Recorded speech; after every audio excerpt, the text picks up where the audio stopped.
Good morning and welcome to Sports Shorts Daily. Ron Rance getting ready to do a little traveling. How are you?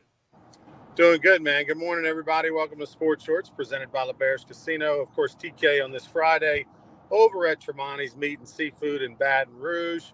I'm in an undisclosed location on the way to the airport. We'll tell you where. And we're presented by LeBear's Casino, where Sports Shorts Radio will be this weekend. We're at the Bruley Walk-Ons tomorrow. Oh, Bruley Walk-Ons tomorrow. Bruley Walk-Ons tomorrow. The best walk-ons of all the walk-ons locations. Because, Tommy, why is it? Because it's the best what? Because it's got the Ron Rance mural on the wall. Come on. Well, I forgot about that. Some things I don't remember. It's got the Ron Rance pitching back in 92 or 3 or something on the wall. But anyway, we're today on Sports Shorts. We'll talk LSU baseball. The Tigers officially punched their ticket to Hoover. They've got 11 SEC wins. 2 more to go to be a lock, we think, everyone thinks, to get into the NCAA tournament. I'll tell you what Todd Walker thinks. Was with him Monday, Tuesday. I'll give you an interesting take that he had. And then, of course, some big news that just developed in the world of sports out of golf that Tommy's about to tell you about. Saints released their schedule, 3 primetime games to mark down on your calendar. The Saints on paper, easiest schedule in the league, but that's just paper. It's worth the worth about, I guess, 1 cent, the cost of printing that paper. But right now, let's get to the breaking news of the day. That is wild. I mean, if Tommy wasn't seeing it on TV for himself, I'd believe that it was fake news. 3 hours ago, Scotty Scheffler, who shot 4 under par yesterday, 5 shots back, he was headed to the golf course. Golfers usually get to the course about 3 hours before their tee time. They do their routine. It was still dark. Unfortunately, there was a lady killed by a shuttle bus, somewhere in the Louisville, Kentucky, very near the golf course. Scheffler's in a PGA courtesy car, and there's a decal magnetic sign on the thing. And the ESPN reporter, Jeff Darlington, is in the car right behind Scheffler. Okay, there's mass confusion. It's still dark, hard to see. There's lights everywhere, ambulances, police cars, security people, everything. Scheffler attempted to go around what is now being said he thought was a security guard so he could get to the golf course. Not being aware of what had transpired, they yelled at his car. He went like 10 yards, according to Jeff Darlington, and he stopped, and he rolled the window down, and the cop is like reaching in, like jerking on him, and then opens the door and pulls him out of the car and slams him against the car and handcuffs Scotty Scheffler. And they put him in the back seat of a police car and take him to the police station where they booked him on second-degree assault of an officer, ignoring officers' directions during a traffic situation, and one other thing. They took a mugshot. Now, they say he's going to wear orange every Friday now. Somebody trying to be funny. But they took a mugshot that's all over the internet of Scotty Scheffler. He was arrested, booked, mugshotted, and then he was released. And he got to the golf course a little bit less than an hour before his tee time. Fortunately, in Louisville, there was a rain delay for the second round of the PGA Championship this morning. So his tee time got pushed back due to the rain delay because by rule, he has to get to the tee before his group putts out on the first hole. They can be about to hit their last putt and he can tee off behind them and not be late for his tee time. So he got to the course and he had a little less than an hour to prepare. Normally, golfers take about 3 hours to prepare for their round. They got their routine, and most of them do the same thing, but not all. And it's just a major story. I'm very curious to see what Scheffler will say after the event today, if he talks about it. Former LSU golfer John Peterson said the Louisville Police Department will be bankrupt after Scheffler's lawyers get a hold of them. And again, without knowing all the details, John Peterson posted that on Twitter. I follow John like most people do. And it's just a totally bizarre situation. Number one, unfortunately, we had a lady that was killed by a shuttle bus. That's the horrible part of it. But then, Ronnie, when you throw in that it's the PGA Championship, one of the 4 golfing majors, and it's Scotty Scheffler, the number 1 golfer in the world. If this is Tommy Kreishan, the 152nd ranked golfer in the world, it may not have gotten the same amount of legs, obviously.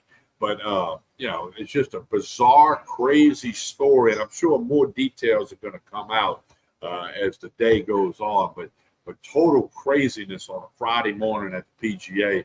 in Louisville, Kentucky at Valhalla Country Club. Totally bizarre. And again, unfortunately, a person lost their life in the situation that preceded what was going on. I do want to remind people it was dark when he was arriving at the golf course, to get there 3 hours ahead of his 9 o'clock tee time. Well, the fact that there's video is what's going to make this one even more interesting than if it was just a report. And you mentioned the 150th golfer in the world.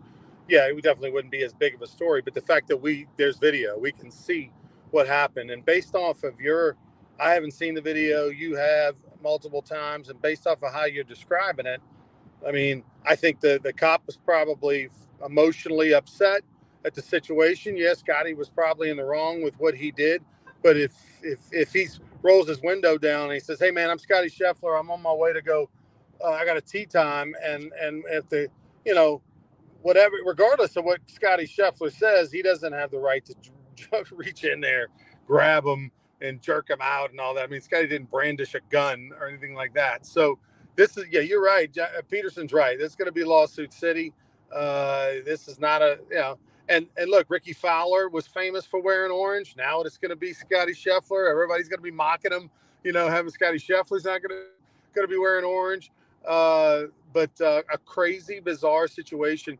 And now, as if we didn't question whether he was the greatest golfer on the planet, Tommy. But this will solidify it. How will he shoot today? How will he play this weekend? Will he be able to shake off everything that transpired mentally and play well? That's going to be interesting to see. Well, they already put it out. The odds of over and under that he shoots 68. You can bet whether he's higher than 68 or lower. I'm going to say higher. Higher. And of course, I could be wrong. But, golf's such a mental game, and people are going to be yelling at him from the gallery at every tee box, every hole. I mean, as he's walking up the fairway, they're going to be yelling, jumpsuit, all these other things. I mean, what a bizarre story at one of the golf majors with the number one golfer in the world. Just very sad about the lady losing her life, but it's just, there was a decal. You can see it. There's a decal. The magnetic signs you put on the door, like, it says PGA courtesy car on the decal. So you would think the cop would know, okay, well, this is somebody involved with the tournament. Might not know it's Scotty Scheffler. He might not know who Scotty Scheffler is, but he should have realized it was someone affiliated with the tournament. I mean, Valhalla's never getting another golf tournament. Louisville's never getting another major with this situation. Well, the bottom line is, I think the cop probably overreacted, yell at him, stop him, scream at him, pull him over, give him a ticket, whatever. But the reaching in and arresting him and all that, I'm really curious to hear the rest of the story. Ronnie, they slammed him against the car and handcuffed him like you were watching Law and Order or something, okay? Now, here's the funniest line of the day. You ready? Dan Patrick wanted to know if Scheffler got a police escort from the police station to make his tee time on time. That's a good point. Dan Patrick, I wonder if the police escorted him after mugshotting him so he could get to the course for his tee time. The other point of that story is that you talked about how it's standard for pro golfers to warm up for 3 hours prior to a round. Folks out there that play golf, Tommy has played a lot in his life. I've played a little bit, and I'm headed to Ireland, by the way, for a golf trip. That's where I'm headed literally right now. Don't tell anybody. It's our secret. I will be doing lots of work, unfortunately, from the hotel while I'm there. But that said, that explains, Tommy, why I suck as a golfer, because I'm usually the guy that shows up on two wheels right at the first tee. Hey guys, 2 off the first, and then we roll. Or at best, I feel proud of myself if I get about 10 minutes of warm-up swings before the first round. These guys every day warm up for 2 and 3 hours prior to going and playing 18, when my round usually lasts 3 hours. So that's why they're good. The routine includes stretching, some weightlifting, the physical tent, the physical therapist, and then they get a little bitty bite to eat, and they go to the range, and then they go to the putting green, and then they walk to their tee. So it's not 3 hours of hitting golf balls. It's 3 hours And then they got the session with their mental guy. Brett McCabe's talking to them, an hour and 15 before the tee time to get them revved up, mentally. I mean, again, for those of you that don't know, it's not 3 hours of hitting balls or putting. Yeah, but my routine is to try to grab a Powerade from the cart girl, maybe a Twix bar or a Kit Kat, shove it in the side of my bag about 3 minutes before my tee time, and then if I'm lucky, I might get to putt like 10 balls right on the little side green, usually near the first hole. That's about it, TK. And you wonder why you shoot 98. That's 100% a fact. All right, let's move on. LSU baseball. The Tigers last night get a much-needed win, dominant fashion. They had a little rain delay the minute, moved the game up. So LSU now with 11 wins, the same as Ole Miss, but the LSU officially is going to be an over, meaning that Auburn and Missouri, will be out. But it's a sprint to the finish for both Ole Miss and LSU. Both teams eyeing 13 wins to punch their ticket, which means whoever wins the next two will be for sure, we believe, either team 13 wins, they're into the NCAA tournament. But there's a chance Tigers win the series, they win today, lose tomorrow, vice versa, and neither team get to 13 wins, which would be unbelievable. But that said, Todd Walker, of course, ESPN SEC Network, who knows better than I, because he's got all the geeks running the data. He's got a team of people in Bristol and in Charlotte, North Carolina, breaking down the data, giving them the reports every day.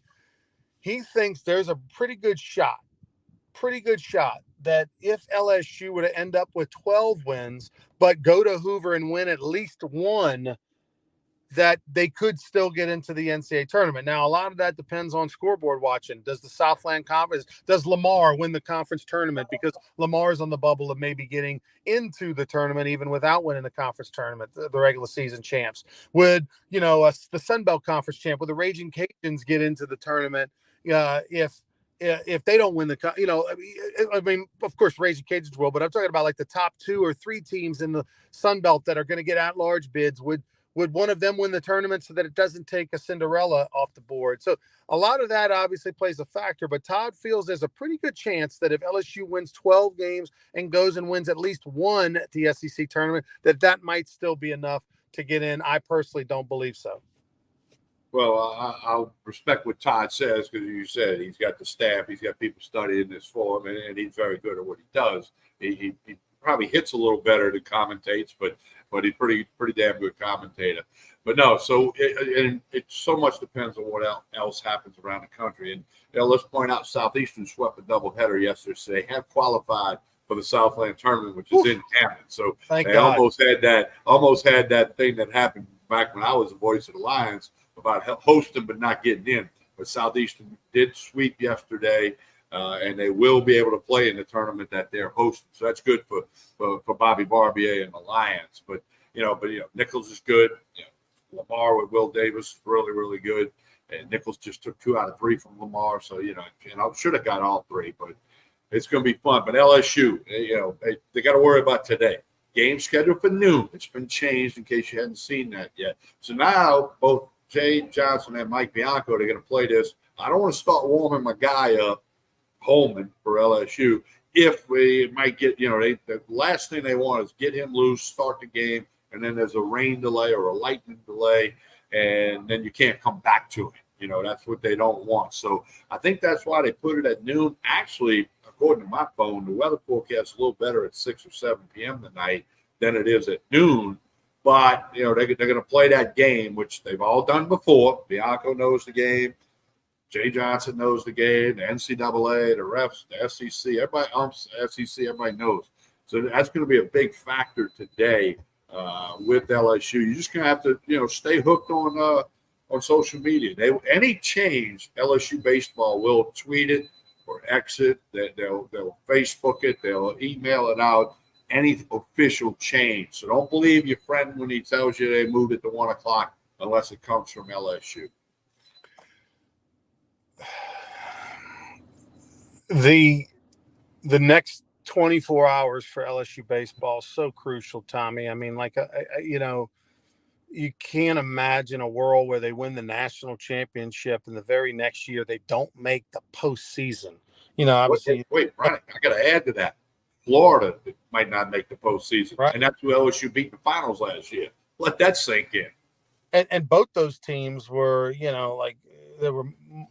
Arkansas was sort of the favorite from most polls in the West, but Florida was in some polls a favorite in the East. I mean, both seasons have been majorly disappointing. And I truly believe that the balance of college baseball at the highest level, at the Power 5 or 4 level, at the where people put an emphasis in college baseball and spend money, and so across the SEC, all 16 teams now with Oklahoma and Texas coming in next year, across the SEC, you now have teams that have NIL money. You all have teams that have big crowds. Yes, some more than others, but all the atmospheres in the SEC are good ones. Some are great, some are good, but all of them are good. All of them have really good facilities and getting better. I mean, what Vanderbilt's doing with their complex over the next 3 years is incredible, especially for Vanderbilt. It is going to be incredible. I mean, they're already a great program. And then you throw on in a great city in Nashville, you throw on top of what they've got coming down the pipe with their facilities upgrades. It's going to be awesome. And so, look, it's not just 3 schools in the SEC and 3 or 4. It's all of them are really good. All of them are great facilities. All of them NIL money. And you talk to any coach, Brian Kelly said it last week, doesn't matter the sport. Number one question is, hey, what are you going to give me, coach? Not anything else, not school, not facilities, not alumni, not anything. Not what's my dorm look like? Before I come, what are you going to give me? And that's going on in baseball too. And so it's a changing world. And then with all the distractions off the field, when you do get to a big time program where everybody, I mean, think of LSU, all the guys of, all the names are making money, getting everything paid for, money in their pocket. It's just hard to focus and be a college student baseball player.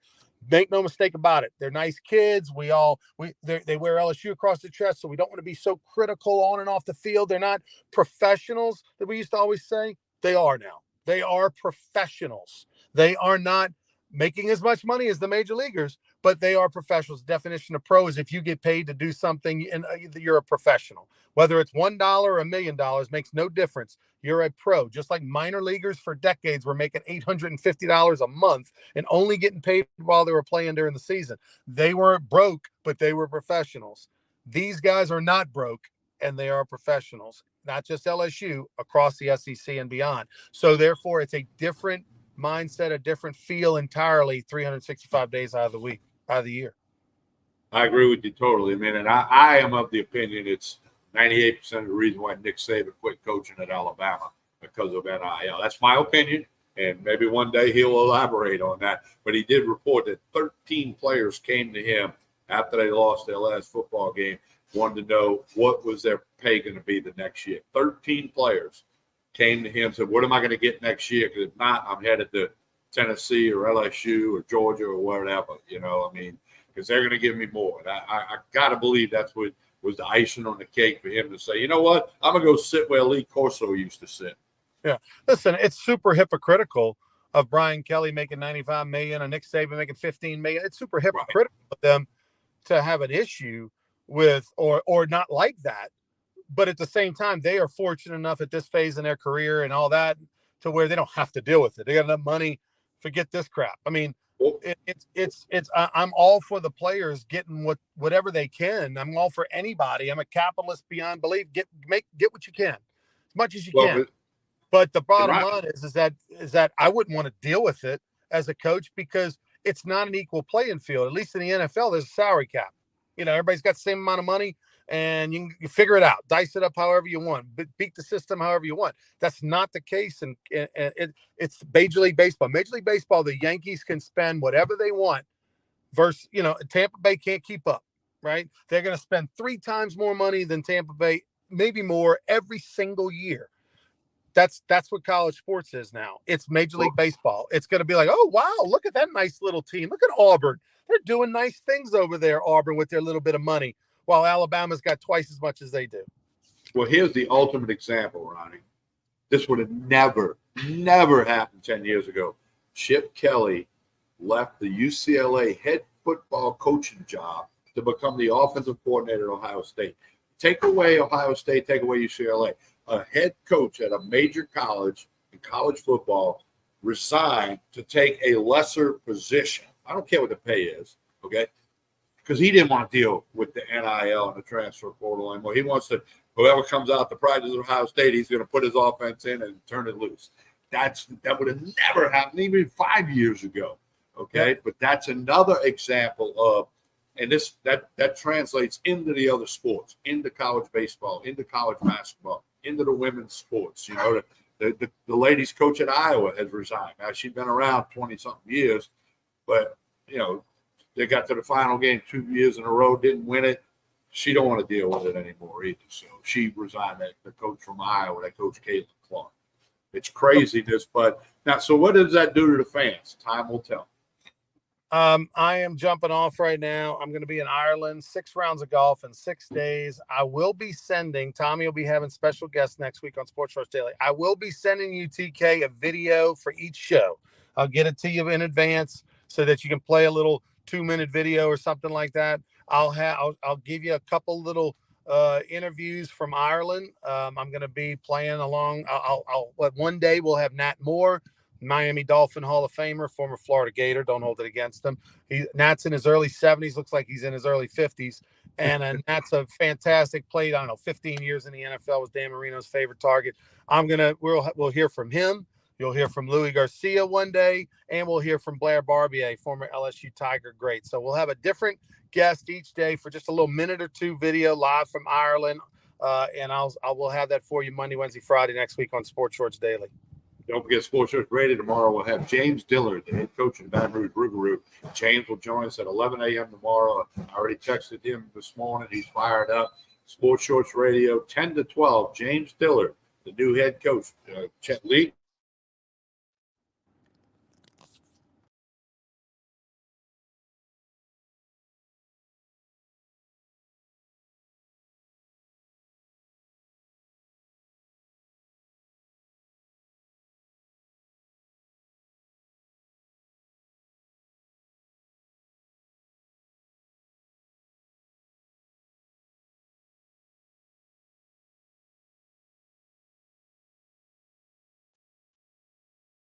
There we are. Tremonti's Meat and Seafood. Don't forget for all your needs this weekend.